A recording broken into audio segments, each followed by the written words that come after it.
Hi friends, welcome you all. So let us continue the video lecture session on from the past previous lectures. So let us look into the content for today's presentation. So we are going to see the brief classification of control system, then we shall see the meaning of transfer function, then we shall try to find out a transfer function of a basic RL series network.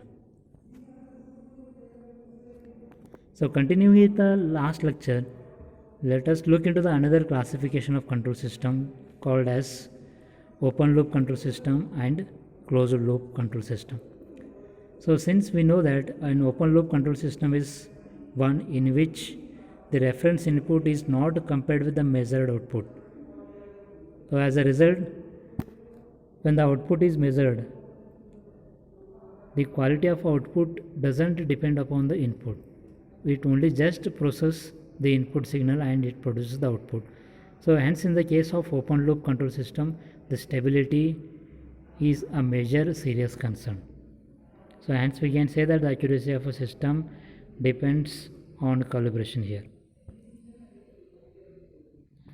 Now continuing further, since in the open loop control system reference input is not compared, so when it is not compared, the accuracy of a system depends mainly on the calibration. Hence open system severely affected by the presence of disturbances or varying of environmental conditions and all. Now let us look into the other way of classification of control system called as closed loop control system. So by looking into this block diagram, maybe it is seen that some part of output is fed back as an input, so that the quality of the input and the quality of the output is once again compared so as to meet out the required desired output. So in this case, this forms a closed loop feedback system. So feedback is nothing but some fraction part of output signal is once again fed back to the part of input in order to enhance the quality of a output signal.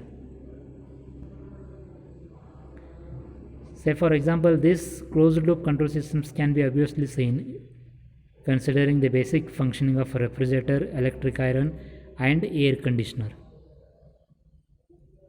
Apart from this closed loop and open loop control system, we can also have one more classification of a control system called as multi-variable control system. So again it's a kind or quality of a closed loop feedback system, but it is being called multivariable just for a simple reason that it consists of more than one or two parameters for a comparison or for a control system to operate. So in the previous examples only inputs were considered only single or two, but maybe in this example, maybe if you can see, it consists of a temperature, humidity and pressure parameters for an input controller. So hence it is called as multivariable. So this system is said to be called as multivariable just for a simple reason that it consists of more than two parameters for a control system to operate. And again it has the quality of a same multi control system, or else it is also called as closed loop or feedback control system. So we can have so many multi-variable control system. So these we find in various applications such as aeroplane, operation of automatic car, operation of various factories for a proper operation. Now one more classification of control system is feedback control system. So feedback control system is nothing but a system that maintains the prescribed relationship between the output by feeding some part of an input and producing the required desired output by comparing with the input as well as the output. So this forms of feedback. So this feedback can be either positive or negative depending upon the type of a control system which is considered for a comparison. So in this block diagram, maybe it is seen that the controller processes the input and after processing the output is being produced. Now once the output is produced, it is being compared so that the quality of output is up to the mark or no. So if it is below the normal level, it is being once again fed back to the input signal, which will result into a generation of an error. So this error can be either positive or else it can be negative depending upon the type of system. Now most predominantly control systems do operate by using a systems called as servo system. So servo systems can be briefly defined as these are a type of feedback control system in which the produced output will be some mechanical, or we can say the produced output can be felt in the form of just mechanical position or velocity acceleration. So depend upon the type of mechanical vibrations or mechanical velocities, these systems can be called as servo systems. So those two examples are shown here. One is what we call it as antenna positioning system or modular servo system. So continuing further, we can also classify the control system depending upon the type of input variables such as linear and non-linear control system. So if a control system produces the output which varies continuously with respect to input signal such as called as linear. So if the output is not continuously or not linearly varying with the input, then that is called as non-linear. So in the first diagram that indicates the non-linear, and the second diagram that indicates the variation of a linear system. So this can also be again similar type of example, but it can also be called as linear. So by looking into this waveform, maybe it is seen that when the time duration is varying continuously, the output is also varied continuously. Now there is one more classification of control system called as time invariant and time variant. So time variant and time invariant are represented by the shown equation, where y of t is called as function of time will be equal to minus 2u of t plus 1, whereas time varying parameter for a control system is y of t will be equal to 2u of t minus 3 of t. So by looking into this time variant and time invariant, it can be seen that with respect to time invariant system, the output of a system doesn't depend upon the time itself, whereas with respect to time varying quantity, it can be seen that is one which obviously depend upon the time function. It is called as time variant. Now continuing further, control systems can also be type of continuous data control system and discrete control data system. So with respect to continuous data control system, all the system variables are function of continuous time. So that output of a given control system will affected by the time variation parameter. Whereas with respect to discrete control system, that is not a serious concern.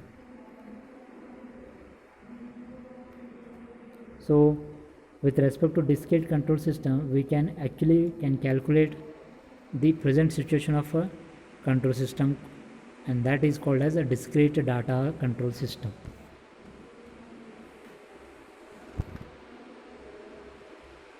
So these are the functions of deterministic and stochastic control system. Of course,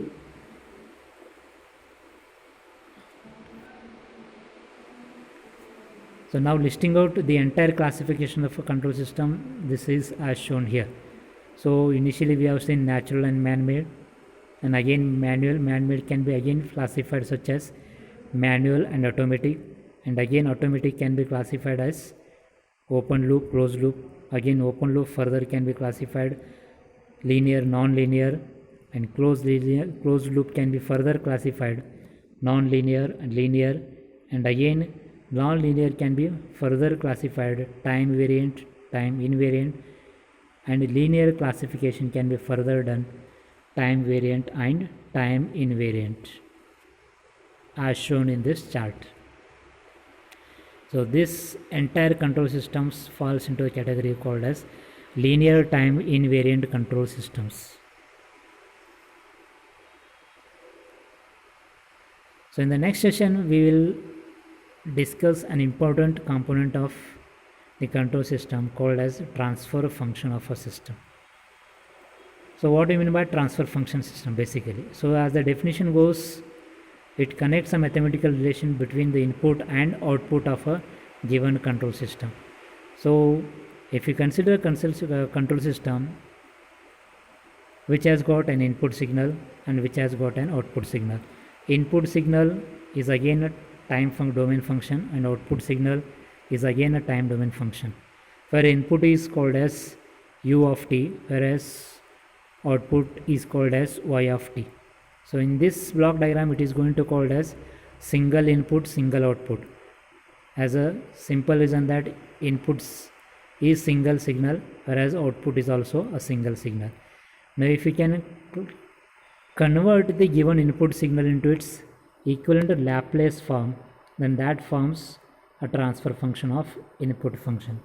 Similarly, if you convert the Laplace transform of output signal y of t, then that forms or that results in transfer function of output signal.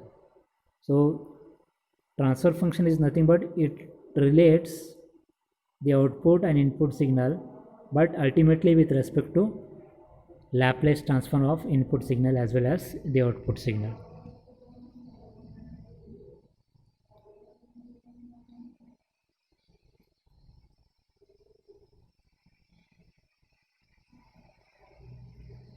So as I told, a transfer function is nothing but what it represents a relation between output signal of a control system and input signal for all possible input values.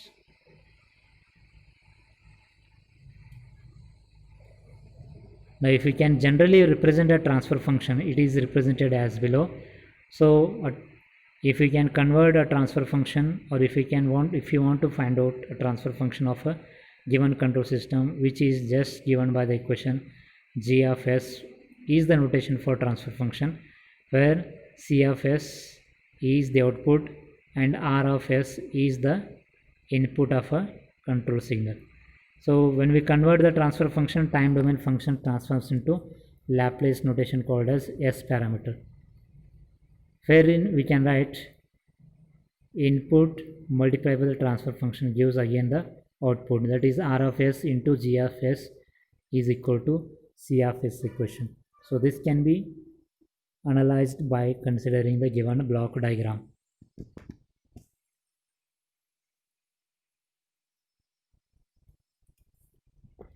Now let us try to understand what is the procedure for determining the transfer function of a given control system. So as I said, basically if we can convert or if we can transfer, if you can implement by using a Laplace transform of a input and output equations by assuming initial and final conditions, then that will result the method for obtaining Laplace transfer for given equation. So usually there are two methods which are discussed here. So one is block diagram method and the second signal flow graph method. So in this chapter we will be only discussing about the block diagram method. So but block diagram method is not convenient to derive the complete transfer method, hence signal flow graph can also be used, but we'll see one by one in the further slides. Now first let us try to understand how to find transfer function for a given RL series circuit. So as we know that the given RL series circuit consists of an voltage source V and resistance and inductance connected in series. Now when the voltage is being applied to the circuit, current starts flowing into the circuit. So in this circuit, current I is the response due to the applied voltage as an energy source. Hence voltage and current of the circuit can be considered as input and output. So V is nothing but your input and I is the output. So we need to convert the into the transfer function by following the below procedure. Now if we can simply write the equation for voltage by following Kirchhoff's voltage law, it is just V will be equal to R into I plus L into di by dt. So that is due to a inductance parameter. Now if we can apply the method of finding Laplace transform for the above equation, so V get translated into V of S will be equal to Ri into S plus L S I of S minus the initial condition. So initially inductor behaves as an open, hence it is assuming as 0. So we are left with finally V of S will be equal to just I of S. Taking I of S as common, we are left with R plus Laplace function of inductor.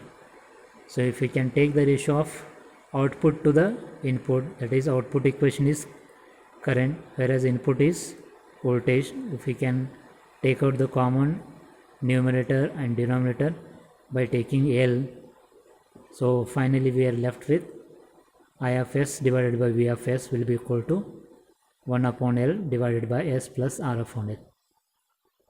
Now finally if we can apply the transform Laplace transform, then it is represented as G of S will be equal to I of S divided by V of S is the ratio of output to the input.